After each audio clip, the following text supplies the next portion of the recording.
Je vous remercie, Monsieur le ministre Dame Diop, en charge des questions d'emploi, de formation professionnelle, d'apprentissage et d'insertion.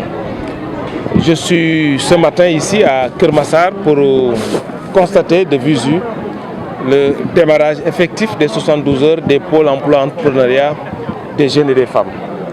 Après Pikine, que nous avons fait il y a exactement 2 semaines.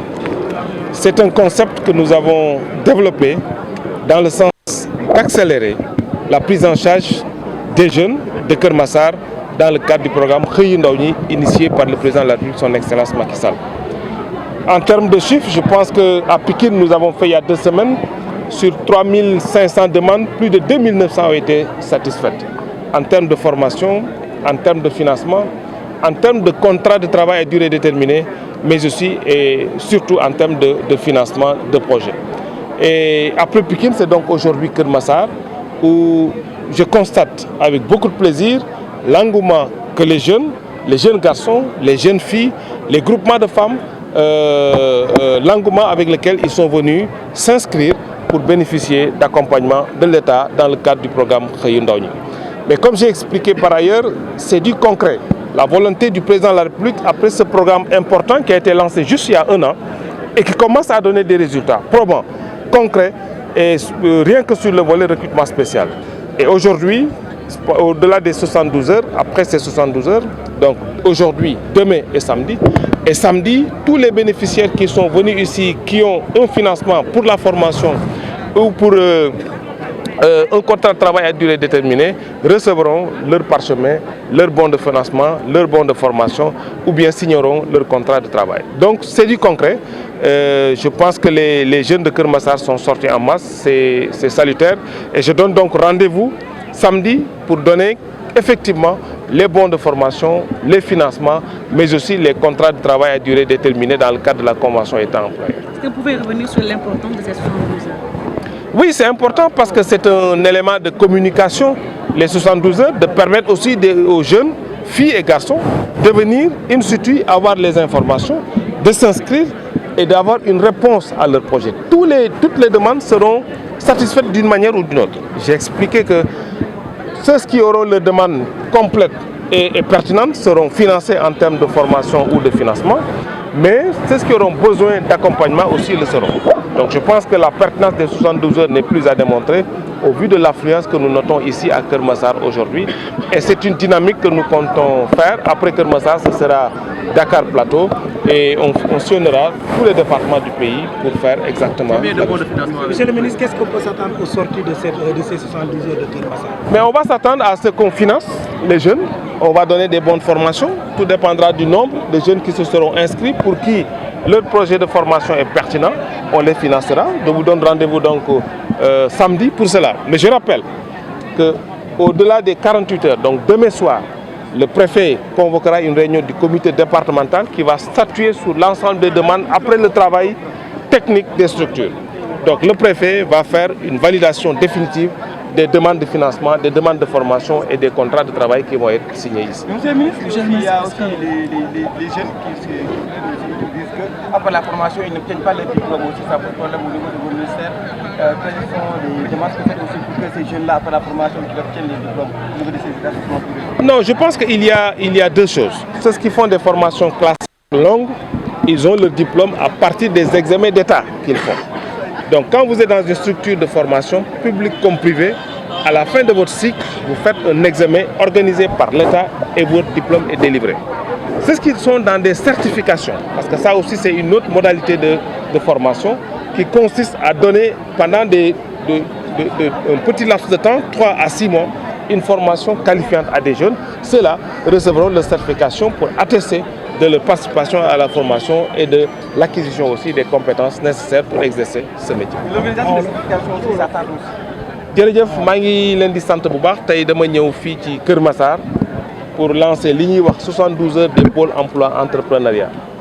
xam ngeen ne ñaari semaine ci gannaaw defoon nañ ko ci Pikine muy concept boo xam ne dafa dugg ci biir programme Xëyu Ndaw Ñi bi nga xam ni moom le président de la République Macky Sall jagleel ndawu Sénégal yëpp.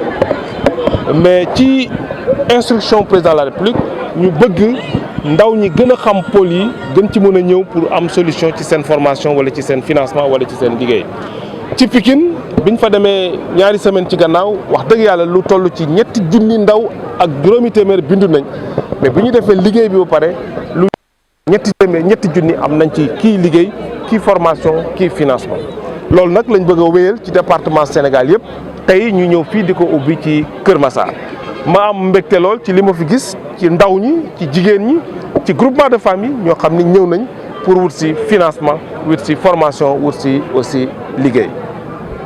Monsieur le ministre tey jii lan lañ mën a xaarandi gannaaw bu ñu jógee ci li nga xamante ne moom mooy 72 heures yu Kër Massar le ministère de la formation et de l'emploi. waaw liñ ci xaar rek mooy ni ñu ko président de la République Macky Sall waxee que mooy ñu baral jàppale yi nga xam ne jàppale nañ ko ndaw ñi may fàttali rek programme bi programme bu mag la boo xam ne ci ñetti at la ñu tuddee ko programme xëyu ndaw ñi mu commencé joxe ay résultats tey foo dem ci Sénégal am na ay ndaw yoo xam ni am nañu liggéey grâce au programme xëyu ndaw ñi. donc li ñu mën a xaar fii li ma wax préfet ak structure yi nga xam ne ñoo nekk ci pôle bi yëpp mooy que ne su xale yi bindoo ba suba ca ngoon préfet dina woote réunion au nom de la transparence woote réunion moom ak structure yi nga xam ne ñoo nekk fii ku ne indi xale yi nga xam ne bindu nañ ndax jox nañ leen formation ndax jox leen financement ndax war nañ leen liggéey.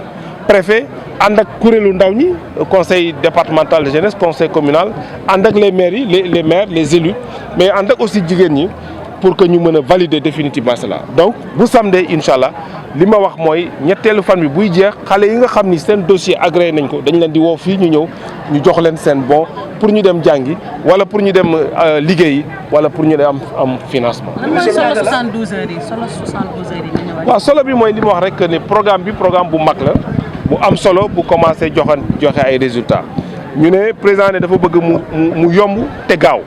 ñu ne kon 72 heures dina tax waa Kër Massar xam lan mooy pôle bi nan lañ mën a def pour am fi lu am solo mais que ñu débouché 72 heures yi ci concrètement ci ay xale yoo xam ni bu samedi dinañ leen jox seen lijaasa ci formation wala ci financement wala ci. amul objectif wax naa léegi que ci Pikine lu toll ci ñetti junni ak juróomi téeméeri ndaw bindu woon nañ ñu jox ci que ñaari junni ak juróom-ñeenti téeméer ak lu teg ay ndaw ñoo xam ne kii am na liggéey kii am na formation kii am na financement bu subaa ca ngoon préfet ak ñi mu àndal ñëpp dinañ xool xale yi nga xam ne bindu nañ décider ñan lañ ci valider techniquement bu samedi ñu jox leen seen ay. alors monsieur le ministre ban message ngay lancé jeunesse bi nga xamante ne ñoo ngi fii tey Kër Massar. waaw message bi ma wax rek mooy que ne Kër Massar li ma jeunesse Sénégal yëpp que mooy xale yi ñu xam ne. gouvernement du Sénégal président de la République am na yéene bu rëy ci ñoom ci xale yi def ay jumtukaay yu bëri jëm ci xale yi def programme bu mag boo xam ne bi mu leen dégloo ci Diamniadio daaw la teg programme xëyu ndaw ñi mu def ci koppar yu am solo muy ñeenti téeméer ak juróom fukki milliards li ci des nag mooy ndaw ñi ñu dem ci kuréel yooyu pour jël li nga xam ni moom lañ moom ñu xam ne aussi liggéey da ngay li ko jiitu mooy nga am métier nga jàng kuréel yi nga xam ne ñu ngi def formation ñu ngi fii parce que li ma leen wax rek mooy financement bi baax na waaye li ëpp solo mooy balaa nga jot financement bi ñu tàggat la waajal la ba nga mën def seen bopp.